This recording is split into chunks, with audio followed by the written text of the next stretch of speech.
Welcome back to Tell Your Story, Alaska. Today I have a very special guest, DeeDee Jonrowe. DeeDee Jonrowe is most known for her many Iditarod races between 1980 and 2018. Now, the Iditarod's really well known, but the Iditarod, if you're those of you who don't know, the Iditarod is known as the last great race on Earth here in Alaska. It involves 12 to 16 dogs pulling a sled and a musher across the state of Alaska from Anchorage to Nome, which is nearly 1,000 miles. And the distance does change a little bit depending on the year. But you can face wind chills up down to minus 100 degrees Fahrenheit. And it's typically completed between 8 and 15 days. Now, DeeDee has accomplished 36 starts over the years and 33 finishes. She has won second place 2 times in the 1990s, and she has made top 10 16 times. She held the fastest time completed by a woman back in her time, which has recently been beaten. But her record time was 9 days, 8 hours, 26 minutes, and 10 seconds. Over the years, DeeDee has had many injuries, including a back surgery, a frozen shoulder, a broken hand, many frostbites on her fingers, hands, cheeks, and even her corneas, which she says is the most painful. She also suffered injuries in a car accident back in the 1990s, and she's a breast cancer survivor from back in 2002. She was born in Frankfurt, Germany, to her father, who became a U.S. Army officer. She has a bachelor's in biological sciences and renewable resources from the University of Alaska at Fairbanks, and she has been married to Mike Jonrowe since 1977. DeeDee wrote a book called Iditarod Dreams about prepping for the 1993-1994 Iditarods. She is one of the founders of the Mush with Pride organization, which stands for Providing Responsible Information on a Dog's Environment. She has received many awards, such as Most Inspirational Musher. Is it Musher or Musher? Musher. Musher. Thank you, DeeDee. You can forgive my naive on this. Musher.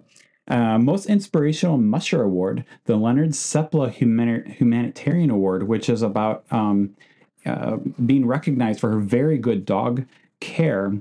DeeDee is very passionate about dog care, and she wants one of her legacies to be about good dog care for this race. Today, she attends a small Baptist church in the Mat-Su Valley area, and it's a church that I also attend, and that's how we got connected. So, DeeDee, that was quite an intro. Thank you for coming on my show. Well, thank you. We've been trying to get together for almost a year now, I think. And I think so. Yeah, and life is hard and busy and chaotic. Or how did you say it? Flexible. Flexible. Yeah. Very flexible. Yes, because that's just life. Well, DeeDee, I've been looking forward to this for a year or so, and I'm so excited to have you on. So I would like to hear your story, DeeDee. Let's start with the beginning. Tell me about your childhood. I know you were born in Frankfurt. Let's start at the beginning. What was your childhood like? Your parents, your siblings? Well, I have only one sibling and a sister that's 17 months younger than me. Oh. And I was born in Frankfurt while my parents were stationed in Greece. They sent, there were no Army hospitals or American hospitals in Greece at the time. And so they sent the pregnant women, American women, to different places. And she went to Germany for me and Tripoli, Libya for my sister.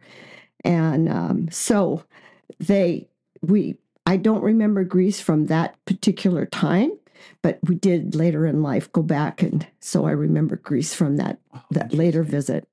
When we moved back to the United States, I spoke primarily Greek because there was a Greek lady that took care of me, and Mom and Dad spoke enough, and Wow. So I didn't You really still articulate Greek today? know. And that's too bad. It's too bad I lost You don't that. use it, you lose it. Exactly. Yeah. And Mom tells the story of leaving me with my grandmother while they were going to do something, and she had no idea what I was asking for, a glass of water. And, just it was a complete confusion. First time seeing her first grandchild, and she couldn't communicate with her. Oh, that's so interesting. After that, we were stationed, I think Mom said in Georgia, but, we followed Dad's career. Mm-hmm. And I was very fortunate to be an Army brat, if you will, when the families accompanied the soldiers. And so everywhere Dad was stationed, he was allowed to take us almost everywhere. Mm. And the next place I remember being, in the first place I remember a lot about, it's where I started in elementary school, and that was in Asmara, Eritrea, which at the time was part of Ethiopia. Wow. And my mom loved cultures, all different people. And so wherever we were stationed, she would just sink herself into the entire experience and the culture and the needs of the people where we were. And so she was a teacher in Ethiopia. She taught English at an Ethiopian trade school. And that was interesting because in those days, my mom had raised on a dairy farm, and the men that were at the school, this trade school, only vision of an American woman was something they had seen in movies. And they thought they took bubble baths and, wore frilly clothes. And, the fact that my mom could drive the tractor across campus was, just shocking to them. But that was typical Mom. And she volunteered besides teaching, she also volunteered in the local hospital. And she would dress the babies, but they had to be careful because they would take the clothes off their kids. They knew that the American women wouldn't let them take their kids home wrapped in newspaper, which is how they usually had them, So they needed clothes so badly. And so, Mom accompanied Dad on hunting trips into the back country, and she and Dad were true partners throughout all the career, all of their lives, really. So I was first grade through third grade in Ethiopia, and really what it was a Department of Defense school. So it was other military kids. And then fourth grade, I was in Texas, and it was mineral wells, and I loved it. Just loved it because I loved to ride horses and play outside, so I rode horses, and I was one of the few people that rode English saddle and, a Western environment. But my mom, I had gotten to learn to ride in Ethiopia, and Mama had always ridden English. And so that was... Does English mean a style of riding? The style of saddle. It's a small saddle. Mm-hmm. And as it turns out, that was my desire, was to follow in that footsteps too. I remember being on a trail ride with Mom, and they had put her on a skitsy horse, riding an English saddle. We were riding English saddles with a group of people, and that horse got spooked by a snake and reared up and fell over backwards and fell on my mom. And we had read about that happening earlier and killing the person because of the weight and the horn of a Western saddle. But Mom was very bruised, but she was okay. Wow. So, it's always made me very fond of my English saddle. Like your mother is a very stout woman. She was her own woman. She's also a loving wife and a good partner. Like, it just sounds like you really admire her, and a lot of who you are is because of her. I would say that's really true. And, my mom wasn't a real confident woman, although she was a graduate from the College of William and Mary, and their first college graduate in their family. And she was very well educated. When she came to Alaska, she got a master's degree, and then she was working on her PhD. Wow. She was always learning, always learning things, but she had a thirst for knowledge, and that was really extended into all these different, like when we were stationed in Ethiopia, I remember them taking us to Egypt. And, when we were stationed in Okinawa, and that was where I was in junior high, they took us to Bangkok, and we went to lots of different countries, and we learned about, like, when I was in Okinawa, I picked up Japanese. Wow. And I really liked, because I could go down to the local market and practice my Japanese. And she would encourage us to be a part of wherever we lived. And it was really kind of thrilling. But when high school came and Dad was sent to Vietnam for the first time, then we had to be without Dad. We were back in Virginia, where Mom's family, where Mom was raised and her family was in Northern Virginia. And I went to school for the first time in an environment where these children had all been raised together, and they had their own cliques, and it was kind of a heritage, or that was the family that was a founding family of Virginia, or You entered into that environment late. Yes, okay. Way too late to ever really fit. And that was back in the day when they would, my freshman year or sophomore year was the first year of desegregation. Oh, okay. And so in small upper town Virginia, I didn't know anything about racism, to be honest with you.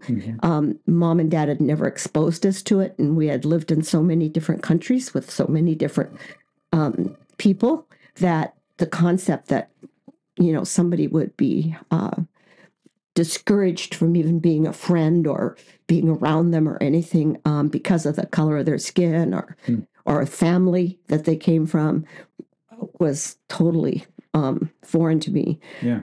And I was always on the perimeter of high school. Although I tried, as a cheerleader. And because there were no girls' sports. So you had PE, and then you could have cheerleading. Well, I did cheerleading, and an example is because all the senior cheerleaders always made the homecoming court, except I was the first one in the history of the school not to. I just wasn't, I just was odd. I was wearing bobby socks when girls were wearing stockings. It sounds like you were in these foreign places where you felt like you fit in pretty well. Right. Even though you were the foreigner. And then when you came, quote unquote, home, then you were out of place. And I was out of place. And I was, I didn't fit. And, Mom tells the story of a teacher wanting to talk to her, because she was almost always teaching in some of these places that we were. And she was always. And a teacher said, you need to talk to your daughter about telling the truth. And Mom goes, well, what has she done? That isn't normally how we found. And they said, well, every time we talk about Egypt, or we talk about these places, she goes, or Italy, because she goes, I've been there. She goes, there's no way she could have been to all those places. And Mom goes, oh, I'm sorry, but she has. Wow. But see, it was such a foreign thing for people to even dream of traveling at that level. And we didn't have any choices, we just did what we did. That was normal. Yeah. But I have to say, high school was a painful time. Was a time of where I most wanted the approval of my parents. I'm very much a people pleaser. And that's not a bad thing, but it can be a bad thing. Yeah. And in my case, it has been a stumbling block. And Did you say that carried over into your adulthood? That's it carried over all the way through my life. And Wow. until I have,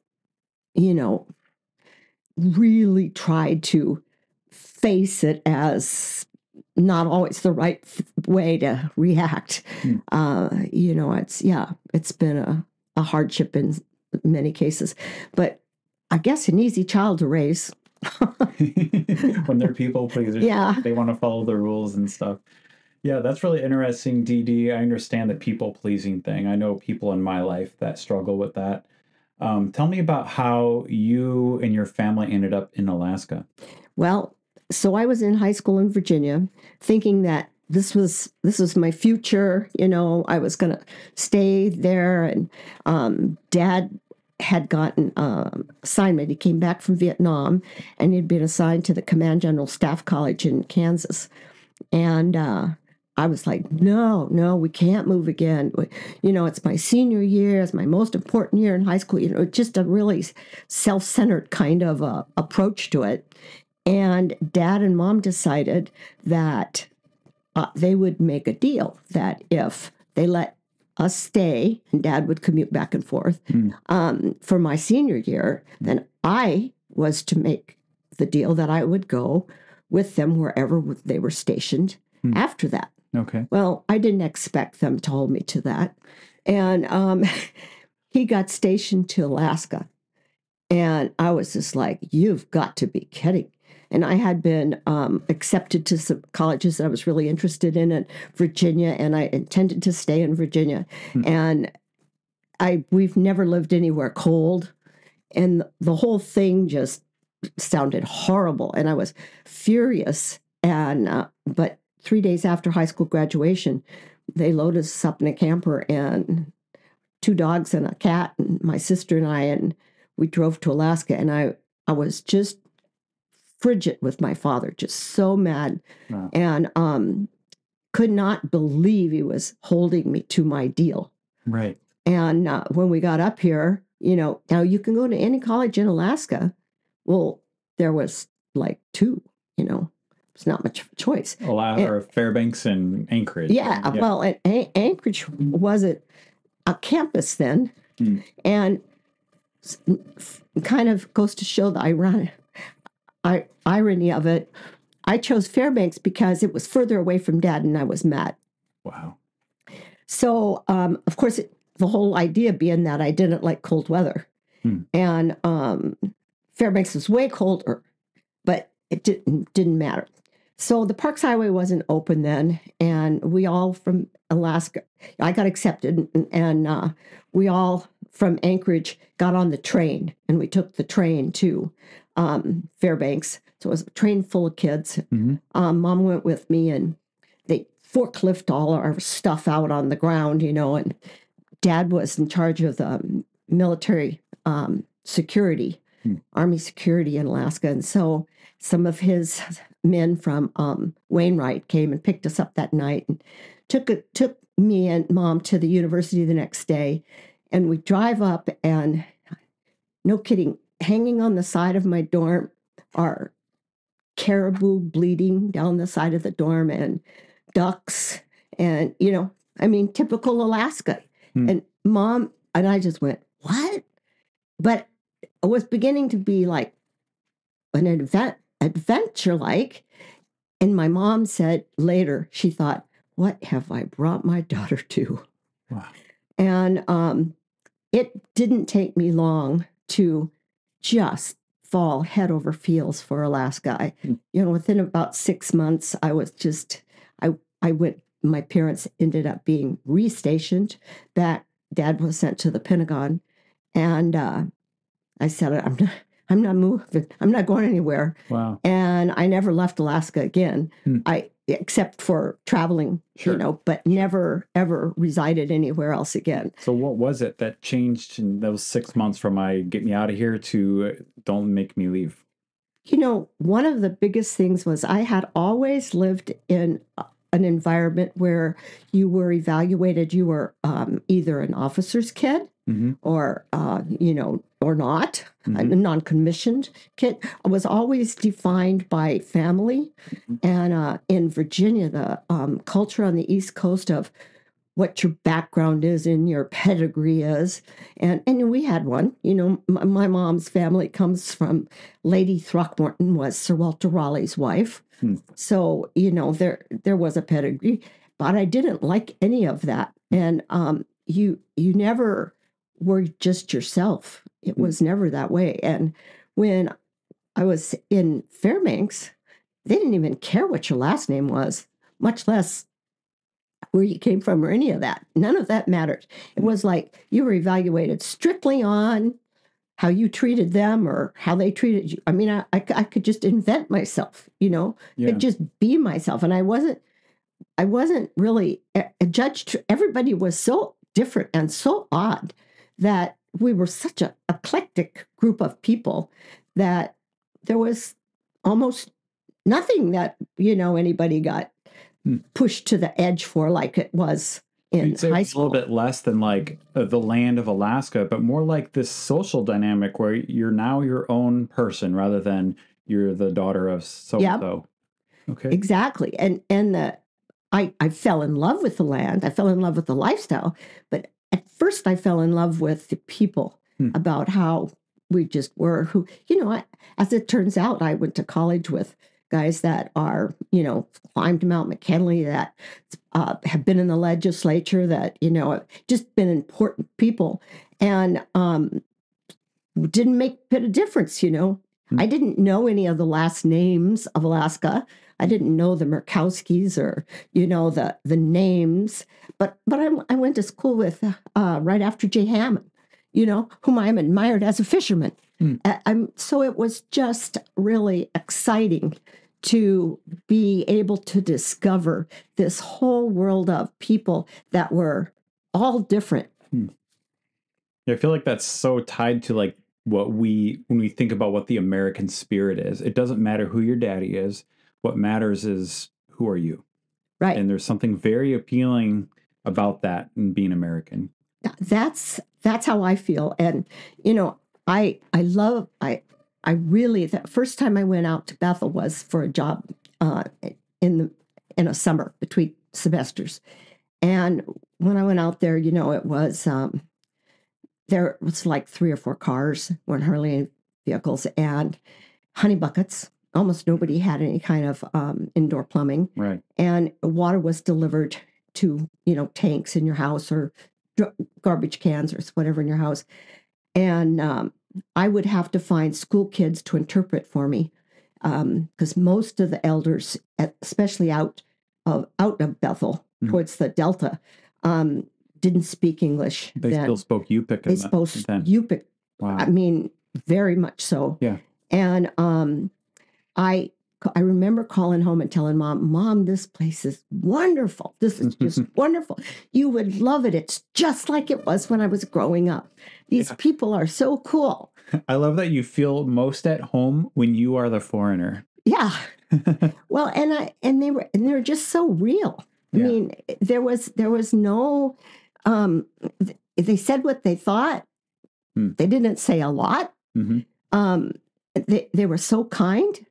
And they just, maybe they could feel the admiration and love I had for them. Yeah. And they were the do-it kind of people, women and men alike. There was no helplessness, that's for sure. Yeah. It's like, you got to, get up those bootstraps and do things. Yeah. This is Alaska. This ain't, some... You're not going to be calling some repairman. Right. You got to learn to fix it yourself. There's no repairman. That's interesting. So let's get into, tell us about how you got introduced to mushing. I know your mother was a part of that. You're in Bethel. Tell me about that. Well, dogs have been a motivator. I do believe that it's a God-inspired passion. And even when I was little, we always had a dog. And I remember being so frustrated because I wanted my dog to be bonded to me. I want them to sleep with me. I want to go with me, listen to me. And they seem to be more focused on mom. And I said, Mom, I want that dog to like me better.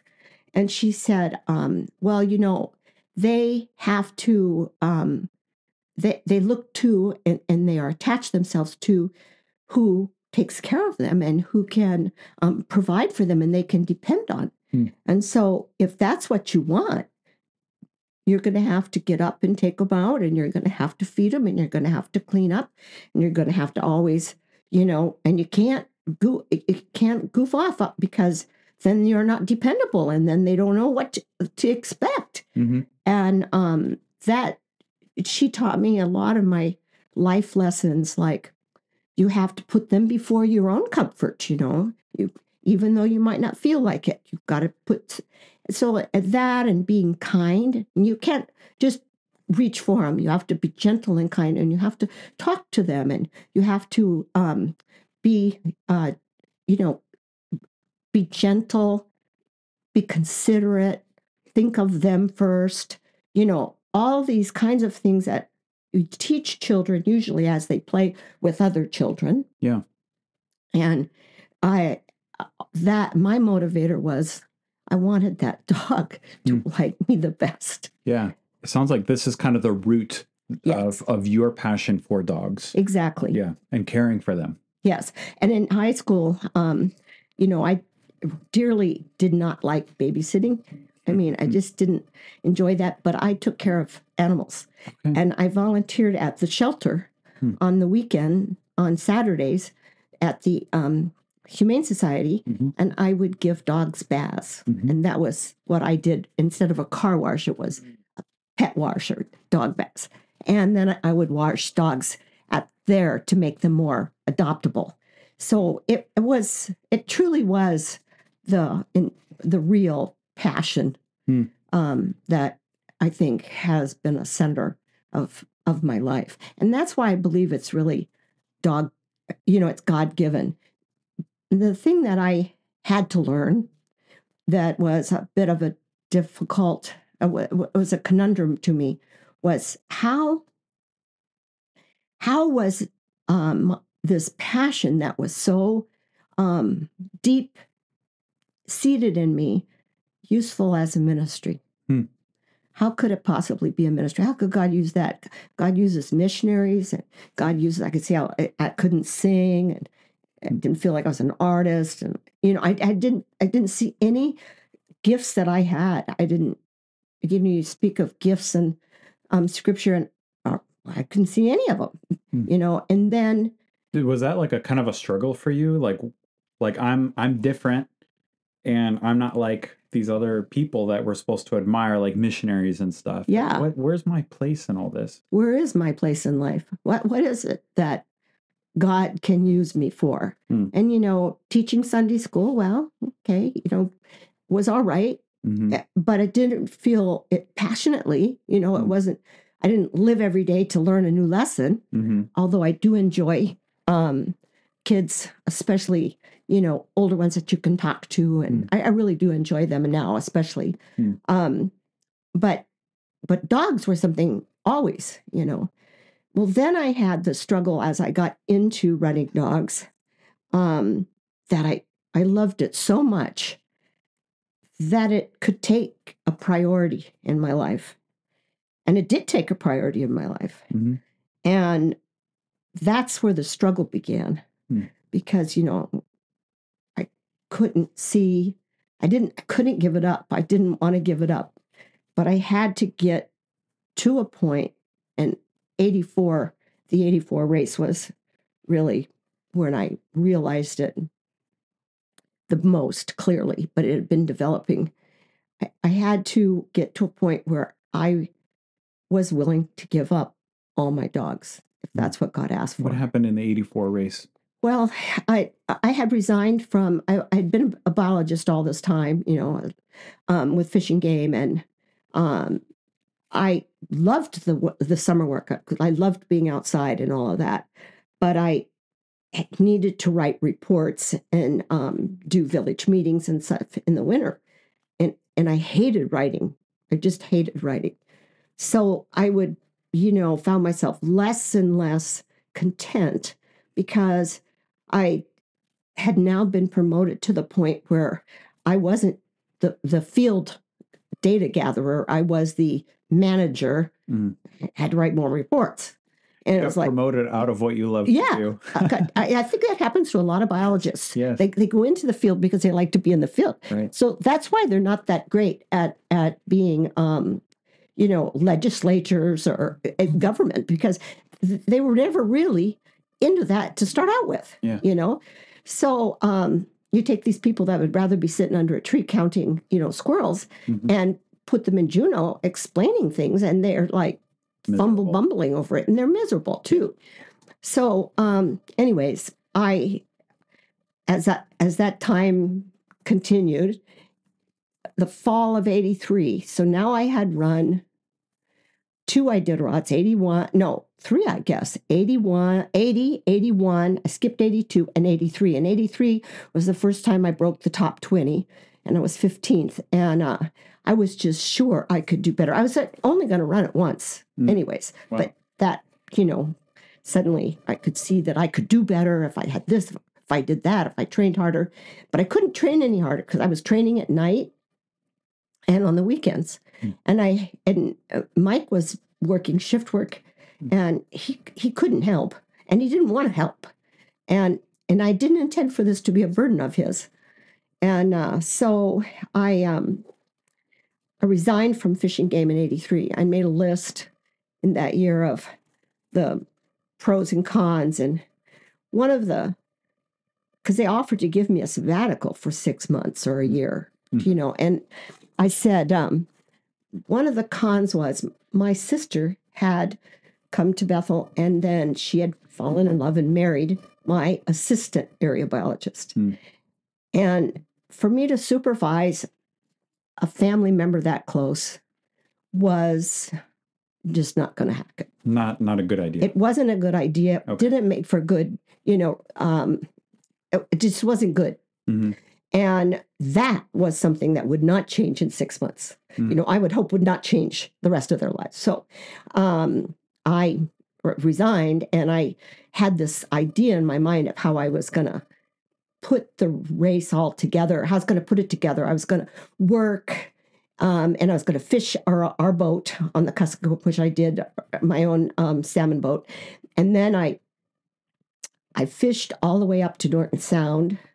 That was in the summer of 84, because the race of 84, things just fell apart. I mean, I was way far back, the furthest I'd been back, the whole time. And the race just didn't come together. As I found out, many races don't. They do or they don't. It depends on the year. And that was when I made what am I doing with my life? It sounds like that race somehow, something shifted in you. Yeah. That gave you a new trajectory. And I wanted to do things, different than I had been doing them, for a different reason than I'd been doing them, with a different intensity than I'd been doing them, just different. And so that's when I realized that the only time, if there was any chance of having success in anything I did, I had to learn to give it up to God. And the hardest thing for me to give up to God were dogs. And I had to come. What do you think that looks? What does it mean to give up dogs to God? What does that mean? That means, I thought, selling my dogs. Okay. Not having a dog. And to me, that was the most miserable thing. Because prior to a dog team, I had a black lab. So as an adult, I've never been without a dog. And it just seemed like that was the... Why did you feel inclined that you needed to sell your dogs? If I didn't have the heart to do that, then I wasn't being honest. Yeah, I see. And so I had to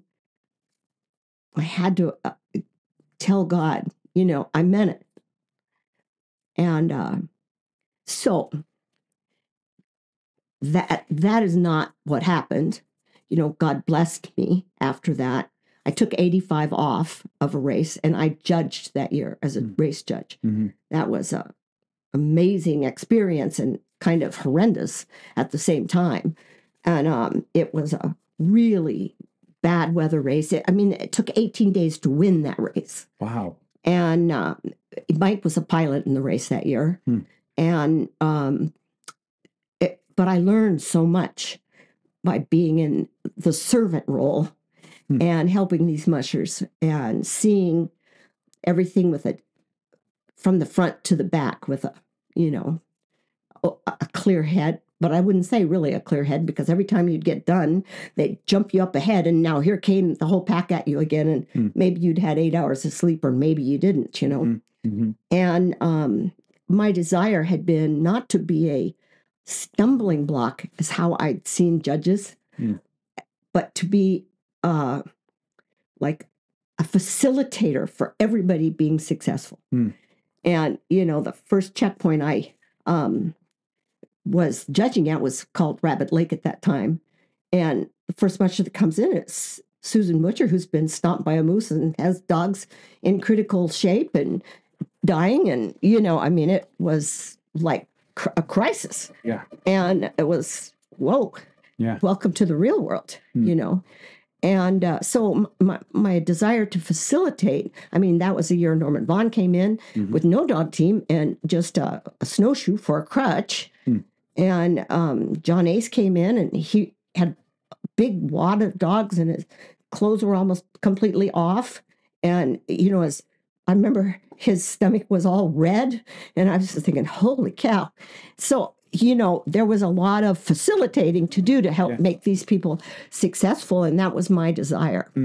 So then in 86,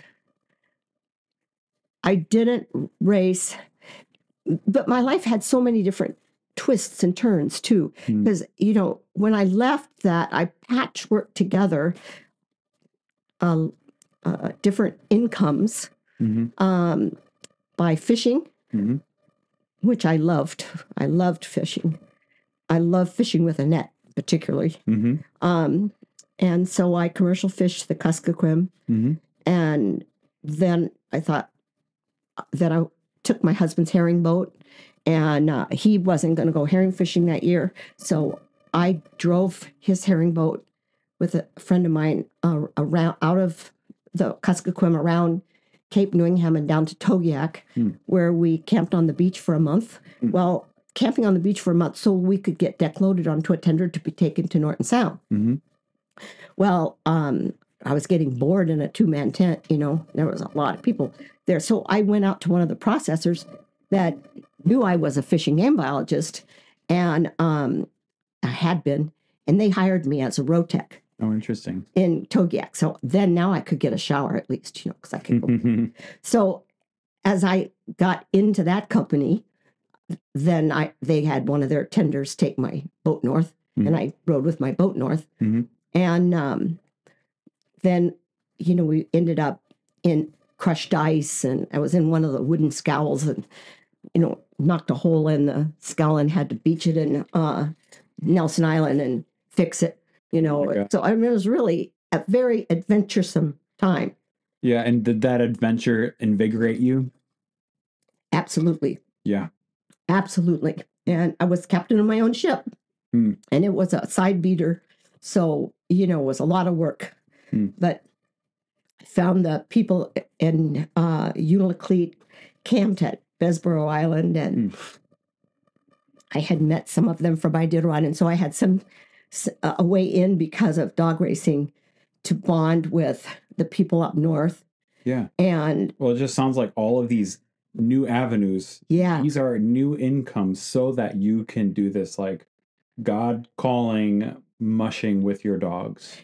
Yeah, and giving me such a love for the people. They're just so tough and so competent, and I just admired them so much. I had so much to learn from them, and it was way beyond just dogs or snowmobiles. It was now in ocean fishing and I just loved it. I loved every piece of it.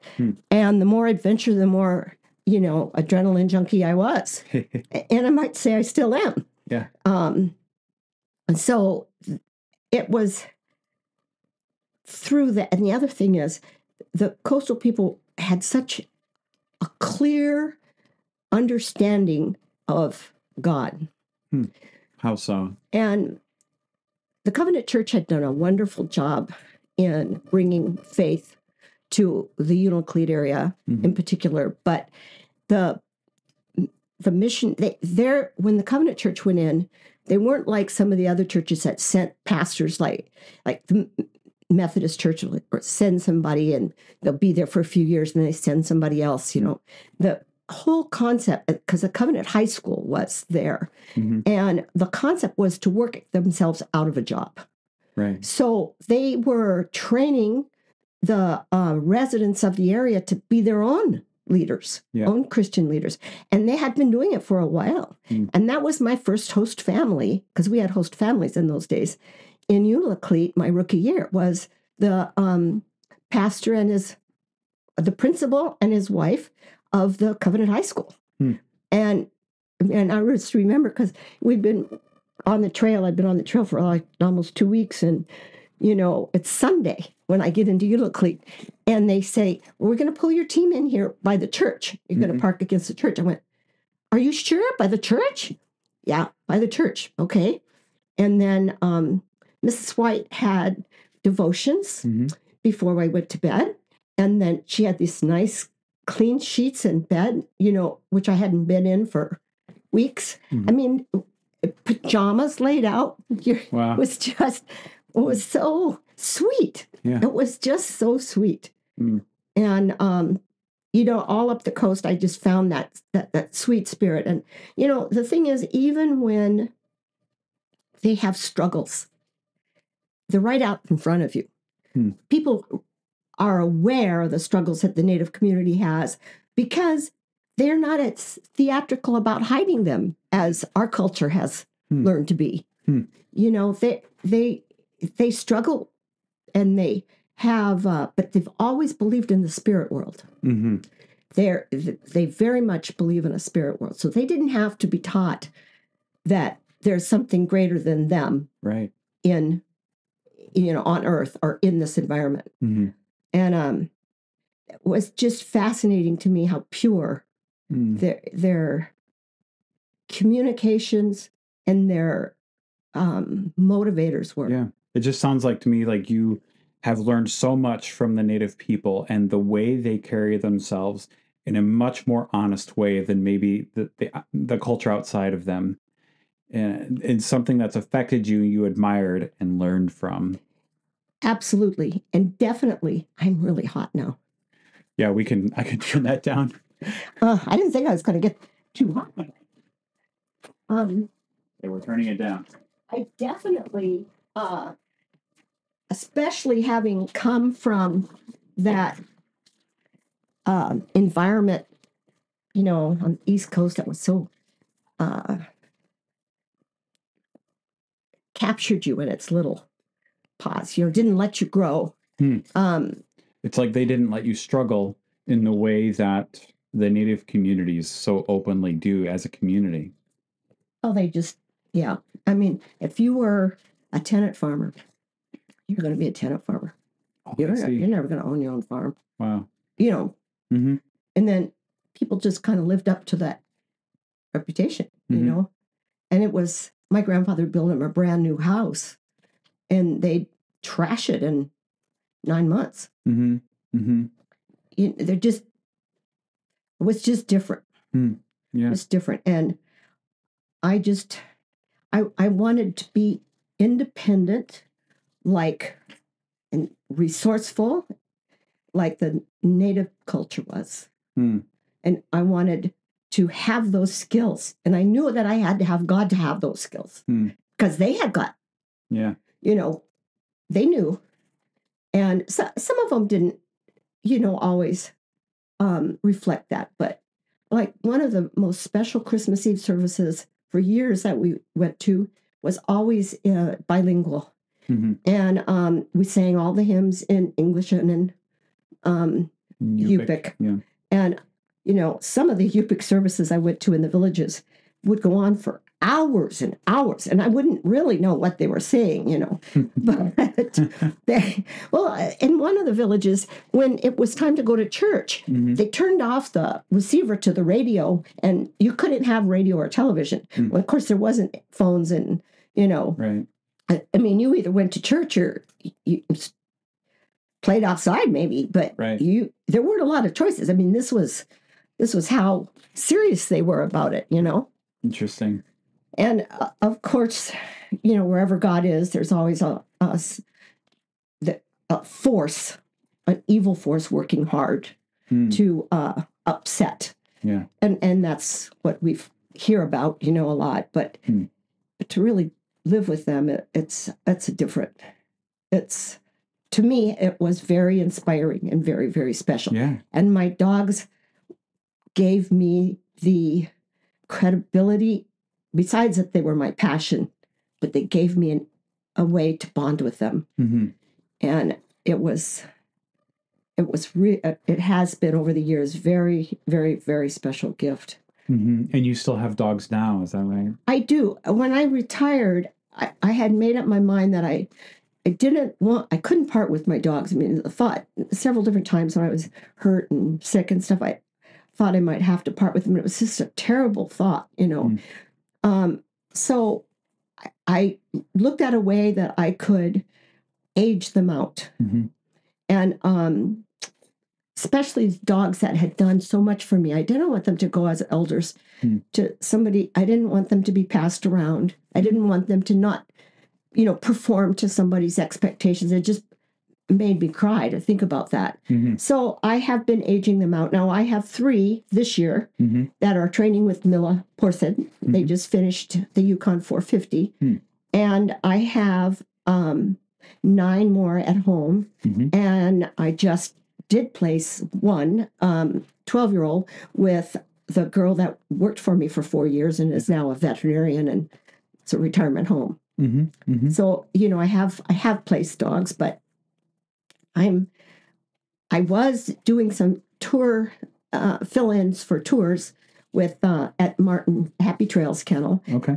But they don't need that now. Their son has come up into the mix and everything, and so I just play with them and have bike tour and just take care of them. I can't imagine not having any. Yeah. But it's not that I'm not training dogs, because I have switched over to another thing that I'd always been really interested in, but had no time for. Yeah. And that was training search and rescue.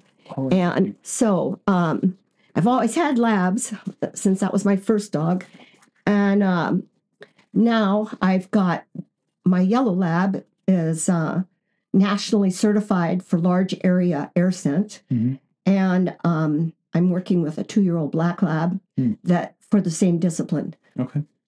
I'm a member of the Alaska Solstice search dog team, but it's been fascinating. Yeah. Yeah. It's an interesting shift from training them for mushing and then now for search and rescue. And so you've been getting into that. And the thing is, you're still getting the opportunity to experience the wilderness, experience something that gives back through your dog. And that's what mushing was too. It was this opportunity to experience my passion with them as a partner. And now my partner is my Labradors in something that we do statewide. That's really cool. DeeDee, let me ask you a little bit of a shift just about some of the races. Well, one thing I'm really interested about is this connection between doing this very sort of a dangerous activity and how it feeds your soul. Like, when you're out there in the middle of the tundra, what is it about that just invigorates you and feeds your soul with your dogs? Like, could you just talk about that? One thing which is a reason I actually miss Iditarod. I got to do it last year with a snow machine, but and I've actually done it a couple of years with snow machine. But I miss that aloneness. That take all the filters away and the things that interfere with our being able to observe God and his greatness. And, part of that is because Alaska is so big. And when you travel across Alaska by snow machine or boat or however, you go through enough different environments that you get exposed to how huge and how variant God's creation really is. And like all this time that I've spent traveling towards the Seward Peninsula, I had never been up on the slope. And I went up on the slope for a whaling festival, and I got to jump on the canvas. It's not canvas, it's walrus hide or seal hides. And I got to visit with the people up there and get exposed to the marine mammal culture that wasn't fish and it wasn't a large game, and it was just another huge door open to it. Interesting. I mean, I came home and I read about, the whaling industry and all the resources that are up there and the things that those people have managed to accomplish. And I've got a girlfriend in Unalakleet, and she and I were talking, and when 1971, when I was a freshman at the University of Alaska Fairbanks, she was traveling by dog team with her dad across the North Slope and staying in igloos. Wow.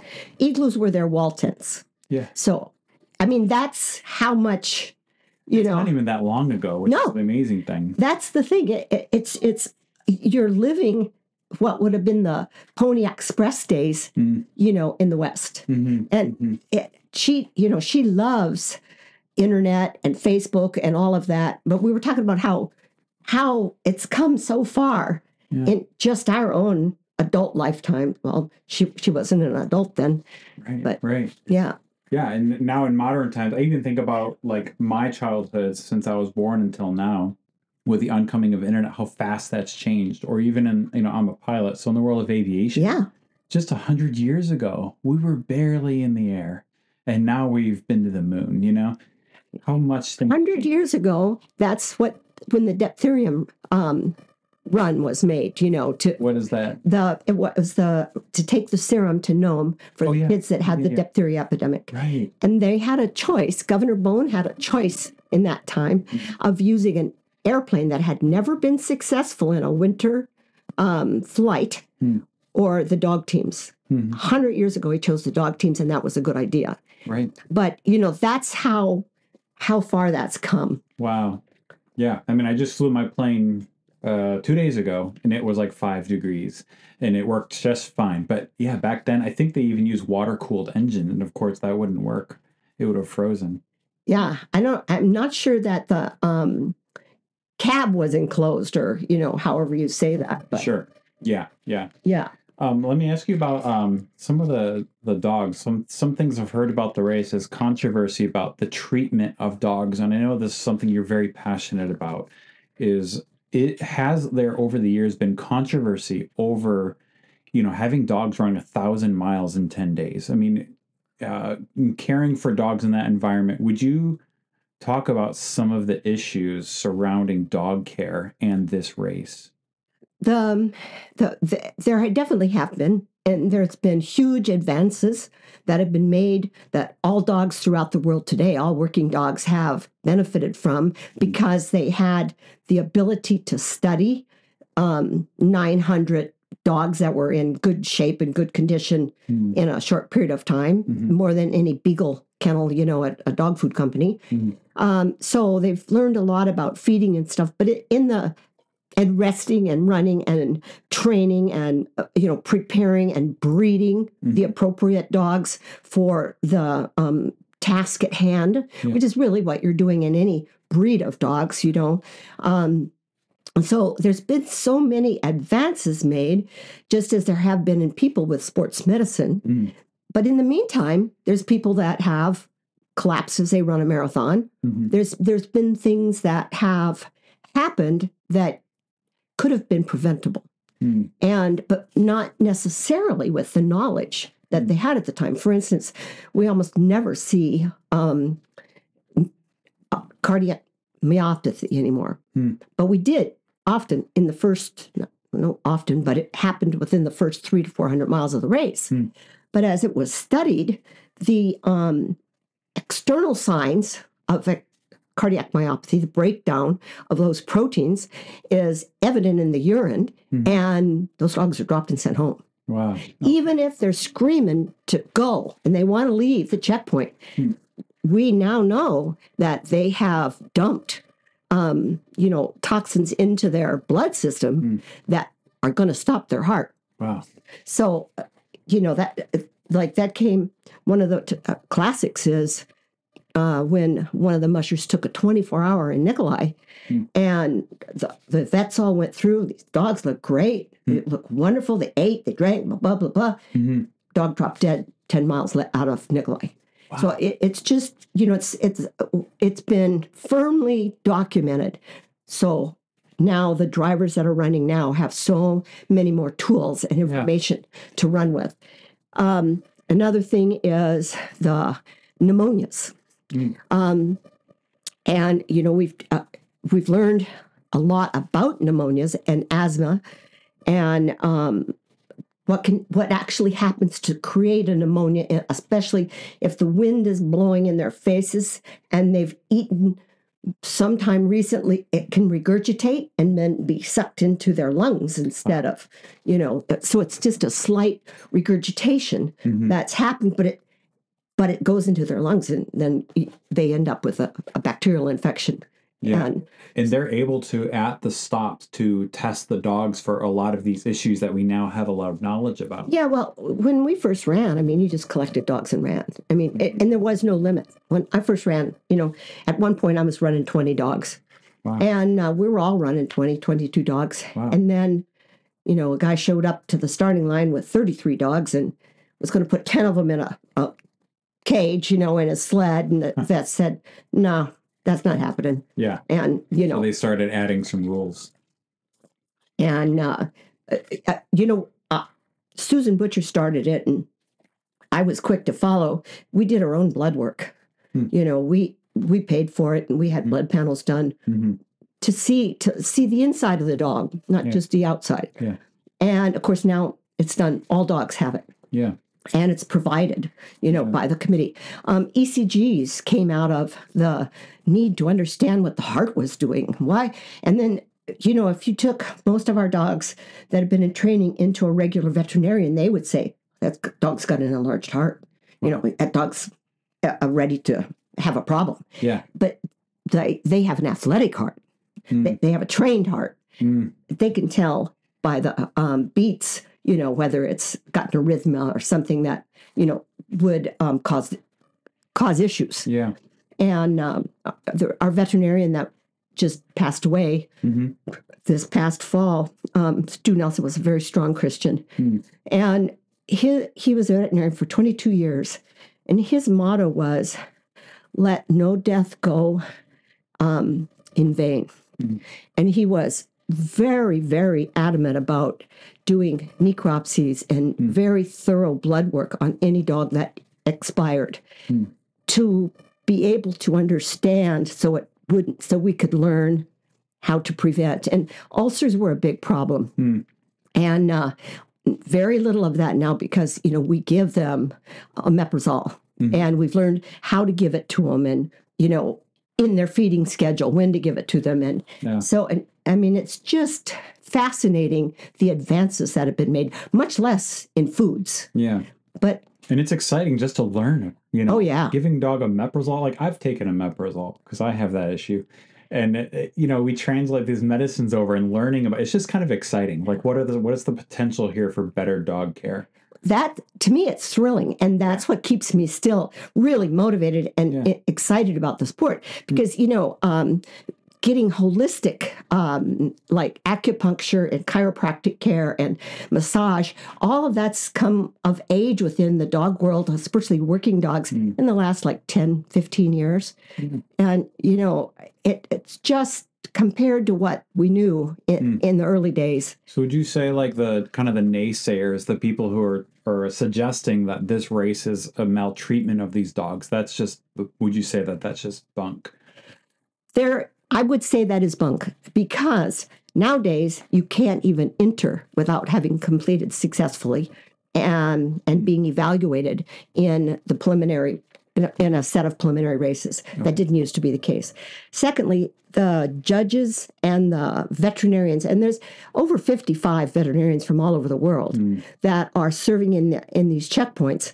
I think we have 2 rookie vets this year. All of them are coming past experience. They know what they're looking at. And if the musher might be even too tired to see something, I mean, they go through every team. Wow. And there's a notebook. And we used to ham radio ahead. Hey, tell Dr. Leach, blah, blah, blah. And maybe to get through or maybe not. But we started carrying a written record. And it has to be signed by a veterinarian in every checkpoint. So he has a written health report on how that dog looked at the last checkpoint. Oh, interesting. Didn't eat very well. Pass that data on to the next checkpoint. Yeah. So even with the improvement of our communications, it's improving the care for the dogs along the race. That's really fascinating. I have heard before that there's been controversial things with the dogs, like racers giving the dogs like painkillers and things like that so that they run through their injuries. Like I've heard that, but is that a thing? There was a time. There was a time that we were told to give them aspirin, for instance.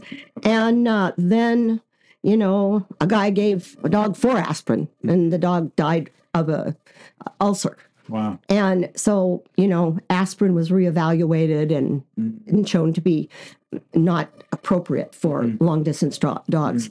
And, of course, now you wouldn't give aspirin. You would use a veterinary medication. But because of horse racing and some of these other competitive, mostly horse racing, that are animal events where there's monetary, either gambling and or, prize winnings, there's been a very stringent drug testing developed.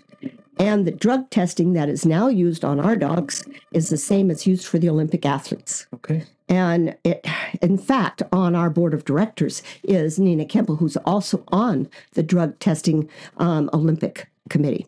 Oh, wow. And so, I mean, it's very sophisticated, and all dogs are drug tested. All dogs that are dropped are drug tested. Yeah. So that if you tried to get them to run them into a checkpoint, they're all... Well, it sounds like the race as an organization has taken massive steps to protect the dogs from stuff like that. Correct. Yeah. Correct. And, really, it's only the cheaters that are looking for some way around. And that's not what this race is about. Yeah. It's really not even about winning. Although I find winning to be, people want to emulate a winner.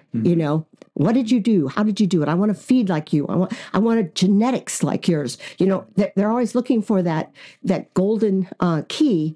But it's about doing the very best that you can with the dogs that are in front of you on that day. Yeah, you told me before we started recording about your desire to win, not really for the glory of winning, but because you wanted to be an example of good dog care and doing well. So it's like, if by winning you get the attention and you go dog care, like it's like this propaganda. Well, kind of thing. I remember in some of the early races out in Bethel, when there was a native team that was entered, and Dick Mackey said that team would eat it up if he had a wormer, if he'd ever wormed them. But they didn't know about wormers. I mean, just things like that, where, now they worm their dogs. They vaccinate their dogs. They, there's requirements for vaccinations to be in these races. Oh, interesting. And so it's improved the dog care throughout the state. It's improved the value of the dogs, because a dog that you care that much about and put that much into, you're going to take care of it. Yeah. Mm-hmm. Absolutely. So we're getting a little bit long from the time we wanted to do. Let me kind of end with, let me ask you about, like, what role has your faith played through your life? Like, you've brought up your faith quite a bit throughout this interview. Have you always been a person of faith since you were a little girl? Were your parents did you inherit your faith from your parents? Or tell Well, me I about that. think that's an interesting question because when we were kids, Dad didn't go to church. Okay. And if he did, never Sunday school. But Mom always made sure that we went, whether we liked it or not. And in the military, for most of the time that we were, you had a Protestant, Catholic, or Jewish. Now I guess they also have Like a Muslim. chaplain. Yeah, and you went to one of those services. So I was just raised in a Protestant military church. It's what it amounts to. And the first time I ever saw anything different than that, if we went to visit my grandfather in Missouri in the summer, we might go to one of the tent revivals. And then when we actually lived in Virginia on the open society, we chose Mom chose for us the Methodist Church because that's where her family had always gone, and that's where my grandmother was. And, so my religion was inherited. It was inherited, and consequently, being a people pleaser, wanting to do what my parents want, when I got to college in Fairbanks, nobody could have cared a lick about what your religion was. Wow. I fell away, just completely. I mean, was it became irrelevant. It became irrelevant because it wasn't deep. It wasn't mine. It was Mom and Dad's.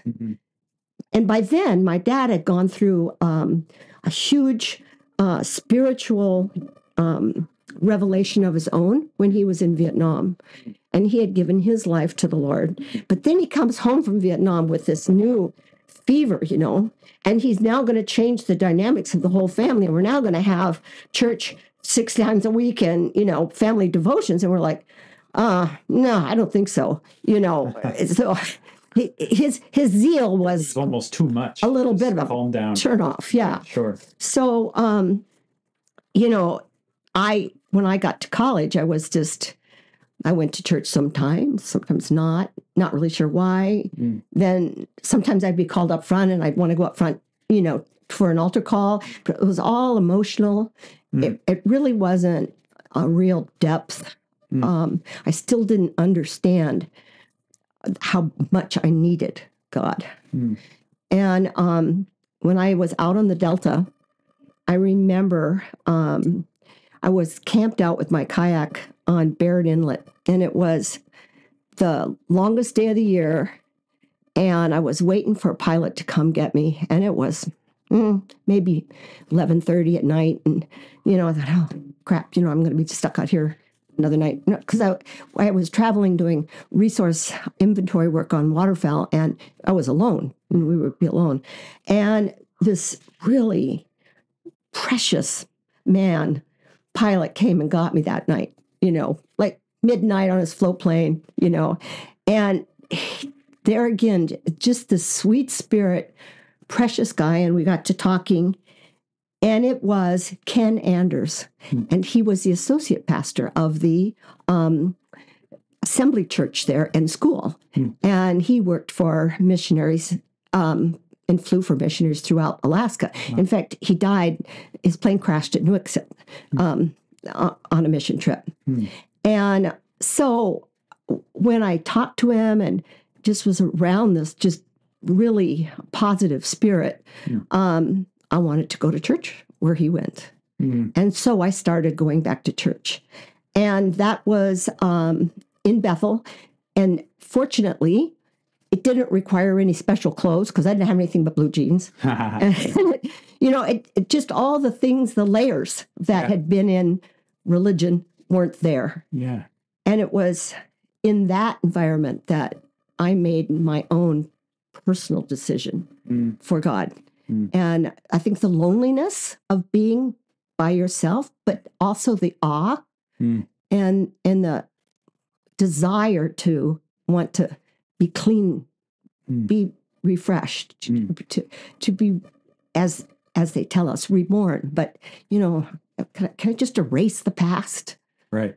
Yeah, like as we live out life, we accumulate wounds and like icks that, Yeah. parts of religion that make us feel icky and things. We accumulate those. And then you meet Ken Anders. There's something about it. His family used to live in Willow.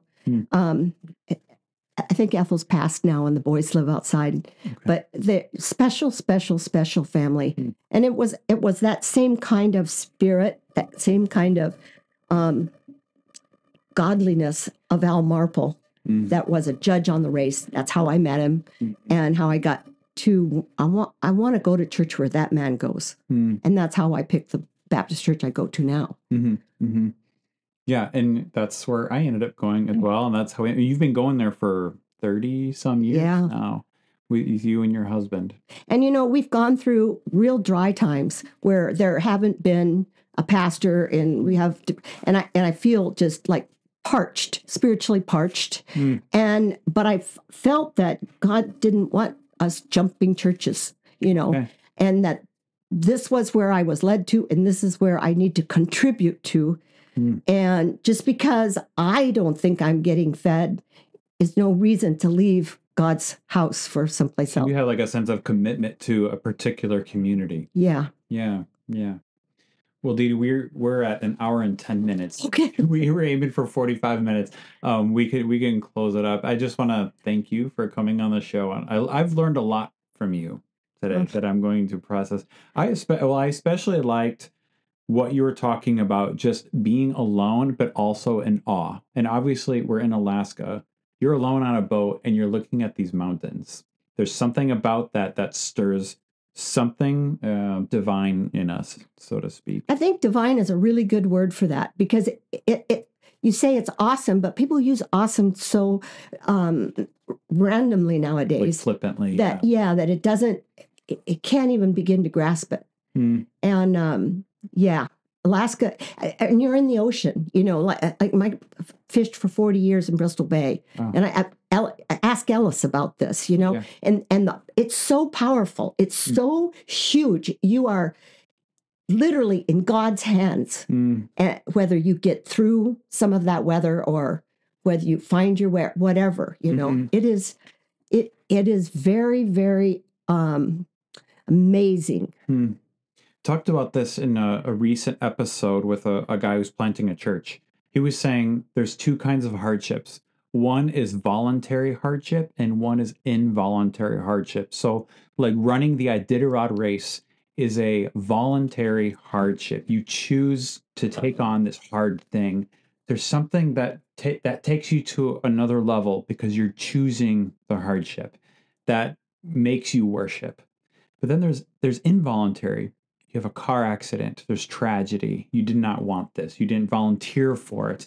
And that's what sinks our souls, right? Well, yeah. And I like the way you say that, because I have told people that everything that I have used to survive the involuntaries, the cancer and things that I would never in a million years want or expected to go through, I've gone through them through the lessons I've learned on the Iditarod Trail.